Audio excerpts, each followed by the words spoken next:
We're going to talk now about freezer meal workshops.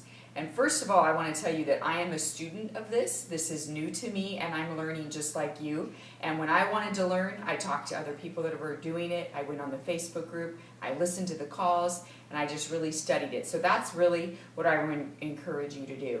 Last night when we gathered as a team, we first of all talked about who is the target audience for a freezer meal workshop. And we were really excited because we realized there are a lot of people that would love and benefit from freezer meal workshops. We talk about working families, moms and dads, people in need, people who have babies, people who get sick when you need to take them a meal. That is fabulous to have already on hand. Stay-at-home moms that have been running with the kids all day. People who don't want to think about what should I make. We give them the recipes.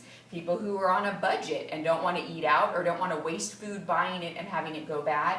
Health conscious people. People who want to know what food is in or what ingredients are in their meals. When they make it themselves, they know that. People that are working students, bored cooks, people who just need some fresh ideas, fresh recipes will love this. Single men, single women, do you get the idea? Everybody can benefit from freezer meal workshops. So remember, that is your target audience, everybody. So I wrote down a few simple steps for you.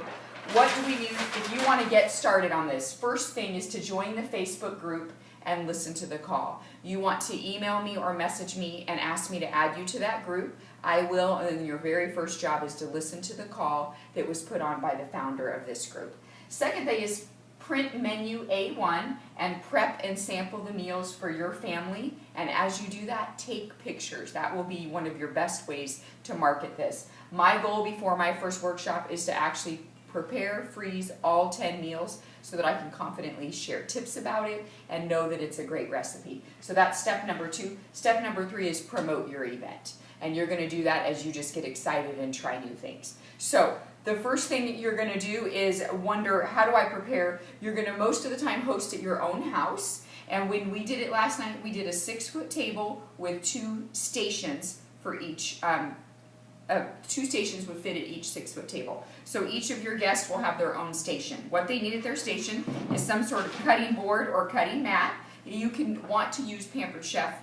Don't use other cutting boards that aren't Pampered Chef. Cutting mats, whatever you need to do.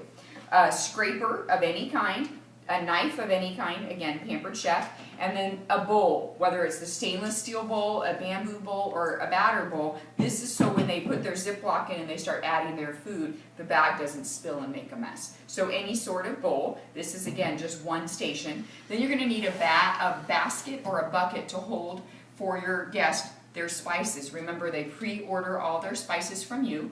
You turn that in as a show. You get to keep the free host credit. And what are you going to do with that host credit? Probably buy more knives, scrapers, and cutting mats. You need at least 12 to 14 days advance notice. So when you're planning your workshops, you need to give a deadline. Today's the deadline to order pantry packets so they can then reserve a spot at the workshop. You do not want to buy the spices without someone paying first. I don't want you to get stuck with those. So make sure they pre-order their pantry packet. Then once they do that, you send them a shopping list. So you've got your basket. They're going to walk in and see their beautiful new spices that they've ordered. You're going to maybe have a towel or maybe a roll of paper towels. And then you need some sort of station directions. These are the 10 recipes for meal A1, and these have just been laminated. We talked a little bit, this was a little expensive for Office Max to do. If you have your own laminator, you can do it, or if you know you're going to do more than one workshop, see it as an investment. But just be aware that it was a little costly. Maybe you don't have to do color cardstock. But anyway, basically your guests are going to just do all of this right into a Ziploc, zip it up, and go.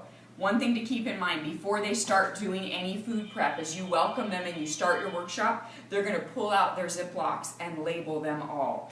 You have included maybe a Sharpie in everybody's basket, and they're going to use their Sharpie and write the name, of each recipe before they get started.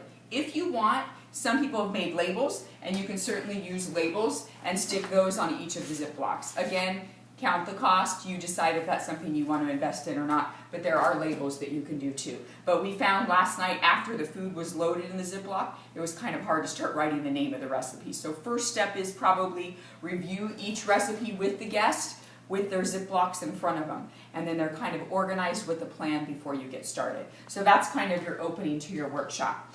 So 2 people sharing a workspace. In the middle is going to be a trash can for them. So as they open a can, as they cut the fat off the chicken or whatever they do, here's a little trash can. They can just take the bag, put it in the trash can. Maybe a prep bowl for each to share, a measuring cup, and measuring spoons for them to share.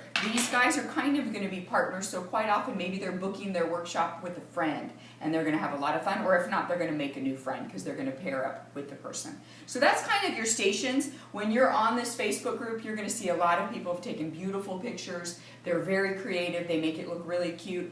Again, watch your costs. You're looking to make money, not spend money. These little baskets I got at the dollar store, so you can get them plastic, you can get them woven, whatever you want to do, but keep it simple, don't go overboard. The main thing is getting people excited and empowered. So your workshop time goes, you call a half time, maybe you're watching when people have done about half their recipes, you can pull them into another room or just have them get a chair out, and maybe you serve them a sweet dessert, something to kind of give them energy again. A lava cake would be super simple. Or what a lot of people are doing is they serve them a little sample of maybe next month's workshop meals, and that's a little teaser so they'll come back and book again. Your hope is that you're getting repeat clients and you can do as many of these workshops as you want every month. So halftime, what shall you do during halftime? Get them eating, and now it's time for you to do your commercials. What are you doing a commercial for? Buying products. You did your first show with the pantry orders. Now 2 weeks later, they're at your workshop. You're hoping to sell them products. They've hopefully been using scrapers and knives, and they're like, ooh, I wish I had these in my kitchen.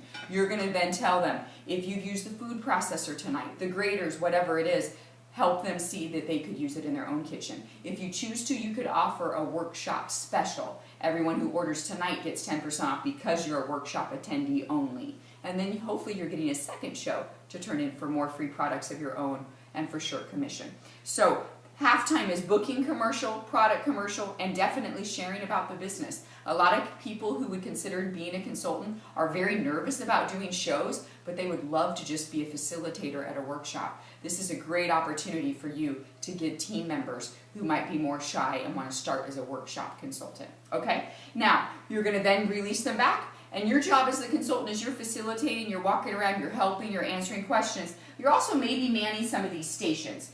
All of this is at each person's individual area, but then you're going to have separate stations, maybe a meat trimming station, and you've got our nicer quality forged cutlery with the big cutting board, and you've got a sink full of hot water in case anything needs to be rinsed. You've got scissors for snipping fresh herbs. I don't have enough scissors for everybody, so I'm going to have those in a separate station. Same thing with can openers. I don't have 5 or 10 can openers, but I'm going to have a little tool turnabout with these sort of things. So you can have a cheese grating station.